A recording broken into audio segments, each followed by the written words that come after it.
Congressman Dan Fernandez nananahimik na? Takot na nga ba si Congressman Dan Fernandez? Hindi po mga kaibigan. Si Congressman Dan Fernandez ay nakafocus ngayon sa pangangampanya sa kanilang lugar sa Laguna. Tumatakbo nga po bilang gobernador si Congressman Dan Fernandez. Subalit datapwat dahil sa kanyang ipinakitang ugali sa Kongreso, particularly when he became part of the Quadcom, ay nasira po ang kanyang pangalan. Nasira po ang kanyang pangalan dahil lumabas ang kanyang tunay na kulay. At dahil nga po lumabas ang kanyang tunay na kulay, hindi na po siya maaari pang maupo sa alinman sa posisyon sa gobyerno. Bakit? Dahil isinusuka na siya ng milyong-milyong mga Pilipino. Hindi na po siya mananalo. At kahit na po tumakbo siya sa kanilang lugar sa Laguna, ay hindi na po siya mananalo. Ngayon pa lamang po ay obvious na ang pagkapanalo ni Madam Sol Aragones. Okay? Obvious na obvious po yan mga kaibigan. Ito po ang aking sinasabi sa lahat ng mga kandidato ever since kahit sa aming lugar sa Nueva Ecija. Sabi ko sa mga kandidato sa Nueva Ecija, kung kayo ay tatakbo at maaaring mabigyan ng pagkakataong manalo, huwag kayong sasamba sa pinakang mataas na politiko. No, halimbawa, kung tumatakbo ka bilang kapitan, huwag kang tumingin o huwag kang sumamba doon sa mayora, sa pinakang mataas. Kung ikaw naman ay tumatakbo bilang mayor, huwag kang kumapit doon sa mas mataas sa iyo. Huwag mong panghawakan ang mga nasa taas mo. Dahil, hindi yan ang gusto ng taong bayan. Dapat ang lagi ninyong panghawakan ay ang inyong responsibilidad sa mamamayan. Ang tao ang nagluklok sa inyo dyan sa posisyon, hindi po ang mga kapwa ninyo politiko. Ano po ang ibig kong sabihin? Kung kayo ay tumatakbo bilang senador o congressman, hindi po yan dahil sa partido na inyong kinabibilangan. Yan po ay dahil ginusto kayo ng taong bayan. Kaya kung mabigyan kayo ng pagkakataong maupo at manalo, isipin ninyo lagi ang taong bayan. Panigurado magtatagal kayo sa gobyerno. Kaya ang payo ko kay Dan Fernandez, kausapin mo na lamang ang ABS-CBN at buhayin ang Mara Clara Season 3. Okay. Dahil baka sakali maridim mo uli ang iyong pangalan, ang iyong kasikatan. Total dyan ka sumikat sa Mara Clara, hinahangaan kita bilang artista. Napakahusay ng iyong pagganap sa Mara Clara, pero hindi sa Kongreso. Tandaan mo, Dan Fernandez, ang pinasok mo ay Kongreso. Ibig sabihin, dapat ikaw ay gumawa ng batas. Mag-isip ka kung anong batas ang dapat isumite at maging kumbaga mapakinabangan ng taong bayan. Okay? So, gamitin natin ang ating kaalaman bilang isang analyst, bilang data scientist o statistician. Bakit nga ba hindi na mananalo itong si Congressman Dan Fernandez na tumatakbo ngayon sa kanilang lugar sa Laguna bilang gobernador? Pag napanood ninyo mga kaibigan ang video na ito at ang analysis na ito, kayo po ang bahalang humusga. Tingnan po ninyo, sabihin po ninyo kung mali ba ang aking analysis. By the way, this is Professor Vincent Torre Bongolan. Ako po ay isang statistician. Kumuha po ako ng kursong Bachelor in Applied Statistics and the Masters in Applied Statistics. Kaya naman, sanay na sanay po ako pagdating sa pagbabasa ng mga data o pagbabasa ng mga survey. At hindi po ako basta-basta naniniwala sa mga survey na isinasagawa ng Pulse Asia, SWS, at kung ano pang mga commissioned na mga researches, no? Hindi po tayo naniniwala sa mga yan. Ginagamit ko po ang aking sariling kaalaman sa pagbabasa ng mga numero. Ayan mga kaibigan, i-analyze natin itong si Congressman Dan Fernandez. Yo, what's up guys? Kali Politika ngayon guys, pag-uusapan natin si Sol Aragones na tumatakbo bilang gobernador sa aming lalawigan, Laguna. No?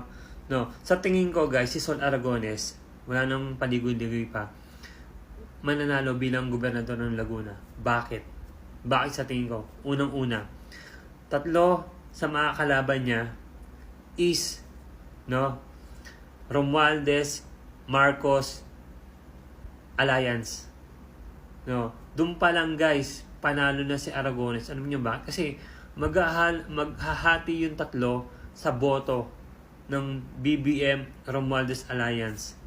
Bakit ko nasabi yun? Kasi ang vice governor namin ngayon, si Karen Agapay, kapartido ni BBM. So sa tingin ko, 1 and 2 ang maglalaban dyan, Sol Aragones, pati si Karen Agapay. Kasi dahil nasa panig siya ng administration ni BBM, so siya yung susuportahan. Siya yung pinaka-main kumbaga main character ng administration sa Laguna para tumakbo. Kasi kapartido eh. Tapos paano na si Dan Fernandez? Si Dan Fernandez kasi guys,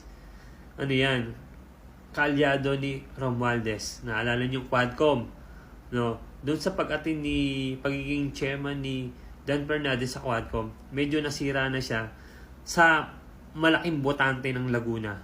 Sino yung halos malaking botante ng Laguna? Mga DDS.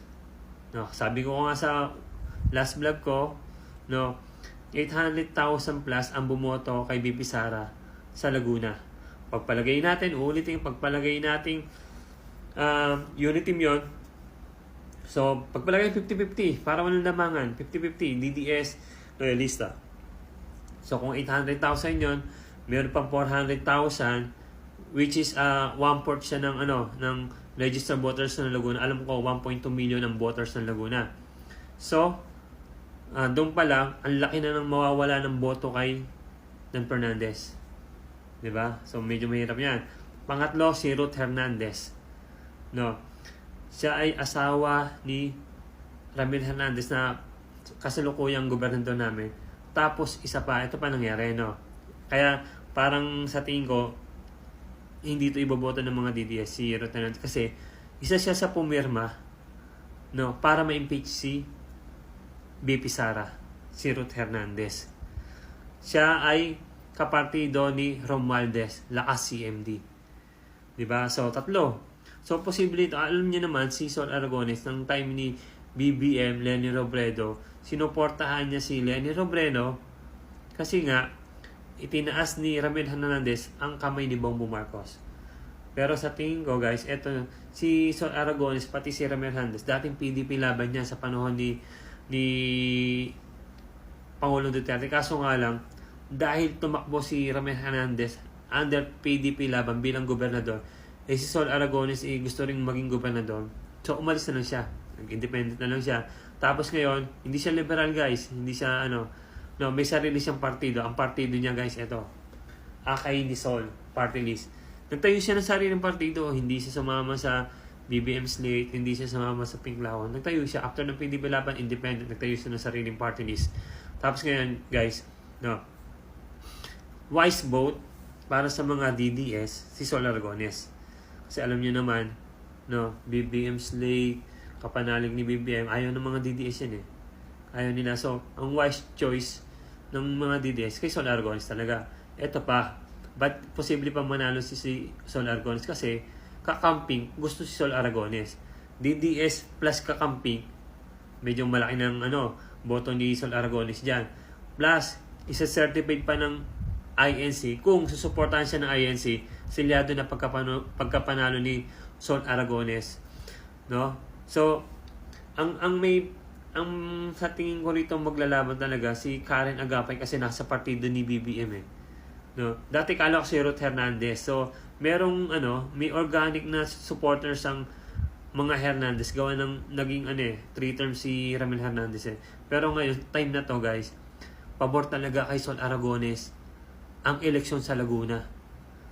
No? So, yung mga sinabi kong dahilan kung bakit siya magiging gobernador, yun talaga magiging dahilan guys.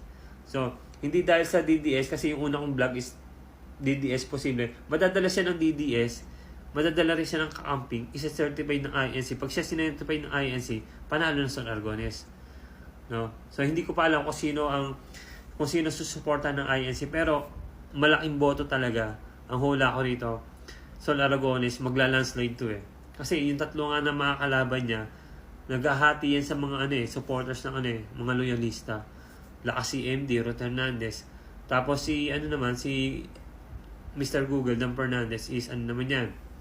Ibang partido pero kalyansa ni Romualdez. Tapos naman si Karen Agapay, partido nga ni BBM. So, lahat ng eto guys, nag-a-align, pabor lahat kay Sol Aragones. Kaya sa tingin ko guys, 2025, ang magiging gobernador ng Laguna, Sol Aragones. No? So, sa mga DDS dyan na hindi alam kung sinong iboboto, kung si Mr. Google Sol Aragones, siyempre, matik yan. Magsusol Aragones tayo. Diba? Wise choice yun. No? So, yun lang guys. Kalye Politika, Pisyo, and then wag nyo kakalimutan, solid PDP laban tayo. Content na to is para sa mga taga Laguna, sa mga DDS ng Laguna. Alright, so, Pisyo.